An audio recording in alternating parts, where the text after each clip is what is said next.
Okay. So this video is so different to what I usually do. I'm not even quite sure how to start it. Maybe with an apology to those viewers who are watching expecting me to rattle on about the usual shite that I rattle on about. This is going to be a little bit different, but hopefully interesting. It's certainly interesting to me. It's a rarity, I think. When you have a thought about something and you think there's got to be something out there, there's got to be people who are going to have researched this, there's going to be something, there's going to be some pages about this. I can't be the first person to have thought about this that's motivated to go out there and publicise it, but I could find nothing. Now, it's not to suggest that I'm the first person to think of this, but I think this is something that if you revisit this in 10 years time or 20 years time, you will see research on this. Okay, I'd bet some money on that, I think. And what I want to talk about is the business of childhood amnesia and mobile phones and the changes that this could bring. So let me explain what had happened, which is that I'd had a conversation with my wife about a week and a half, 2 weeks ago now, and as a result of that conversation, I went and investigated this business, and it's quite an interesting business. I knew about this idea of childhood amnesia or infantile amnesia and the ability to recall episodic memories and how limited it is in our early years as we grow up. And generally speaking, our memories are limited such that our earliest memories that we can recall are from about 3 to 4 years of age. Sometimes people can recall things from earlier, especially particularly traumatic events, although we tend to get into a murky period now where people are not sure whether they're recalling a memory of the event or a memory of being told about the event at a later time or being shown photographs about it at a later time, such that it's a fresh memory and not the original memory that they are recalling. Now, what is interesting in this is that by the time you reach about 7 years of age, you can recall very little from before you were 4 years of age. By the time you reach 11 years of age, you can recall about as much from before you were 4 years of age as you can when you're my age, 45 years old. So it's a process that very much takes place, and then by the time you're reaching about 10 or 11, it's pretty much set in stone how much you can remember from those earliest years. And this is a process that's known as childhood amnesia, and it very much is a process, because what we do know is that investigations have been done, research into children of about 2.5 years of age, which has shown that they have quite good autobiographical memories of events that took place 6 months earlier. They can furnish you with quite a bit of detail. So they do have memories. Memories are stored in their brain of earlier events from 6 months earlier at that age, but then those memories all get forgotten down the line. And there's lots and lots of reasons that have been proposed for this, and let's be honest, we haven't had the final word on this as far as I can work out from what I read.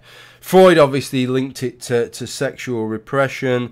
One of the ideas is that later memories that we have in our life have more emotional content. We're better able to link emotion to events that take place, and that helps us to remember them. Two more perhaps reasonable ones that have been furnished with a little bit more evidence is that one of the ideas is that as we gain verbal skills, we tend to lose non-verbal memories, and this may well account for some of it, maybe as a direct consequence of the way that we store and access our memories, but also because as we gain verbal skills, we have this ability to be able to discuss events, and the ability to discuss events that have taken place allow us to memorize them more. And this maybe accounts for some of the geographical differences in how early our memories are from around the globe. This can vary by a couple of years. I think it's the Maoris I read that have the earliest memories, and they have a culture with their children of going through a process of discussing events that have taken place with the child. So those memories keep being refreshed, and they seem to have earlier memories of childhood events even when they are into their adulthood. A more recent one, obviously there's been a long history of suggesting that it's neurobiological developments, neurological changes that take place during development that account for this memory loss. But quite a recent one, in 2014, a piece of research, hippocampal neurogenesis regulates forgetting during adulthood and infancy, found that neurons are created in the hippocampus throughout a lifetime, even as adults at a very slow rate, and that this impacts on the rate, impacts upon our ability to remember, that effectively changes are taking place there, and that impacts on our ability to remember. Although the hippocampus apparently only stores memories into the sort of medium term, if you're going to sort of 10 years ago, 20 years ago memories, that's stored elsewhere in the brain. But this is the interesting thing. The rate of this development in children is far greater than it is in adults. New neurons are being created in the hippocampus to a greater degree, so maybe that accounts for the fact that we can't remember them. Anyway, whatever it is, the interesting thing is this then, as far as I was concerned. I had this conversation with my wife, and what she told me is that she'd been with our little lad and she'd shown him some videos, some footage of things that he's done. And this is something that we do on quite a regular basis, okay? We have these things, and he asks to see these videos. I've got one of them, look, I'll show you, I've got one of them here to show you the kind of thing. Here we go, this is the kind of thing. This one he calls no. Show me no, Daddy, show me no, he'll say. Can I have a kiss? Can I have a kiss, kiss? No! No! Go on, can I have a kiss? No! You and your nose. No! Can I have a kiss? No! I'm going to kiss. No! Okay, so this is the interesting thing that occurred to me at the time, which is that we're entering a time now where things are changing, and we're maybe going to get into a situation that has that is unprecedented in our evolutionary development, which is that we've had access to memories before in the form of photos, okay? But this is the thing.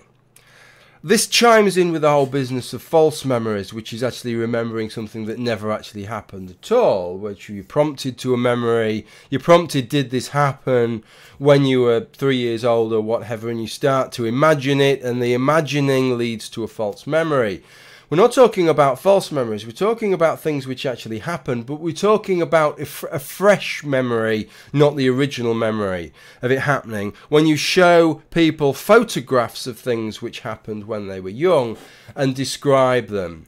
And so people then believe that they remembered the original event, but what they're actually remembering is being shown the photograph years and years down the line, and the narrative that went along with it. They're not remembering the original event. Now, I don't think that's having an early memory, and I think most people would agree with that. You're remembering being shown it down the line, not the original event. But here's the thing that's different now, because I know that we're not the only people, we're not the only parents that are doing this, is that our little boy still has memories of these events, right, taking place, and we are showing him videos. He loves to see them. There's about half a dozen or so of these events, and we are showing them to him maybe on a monthly basis, maybe every couple of months. We'll sit down, one of us, and we'll go through some of these old videos that he loves.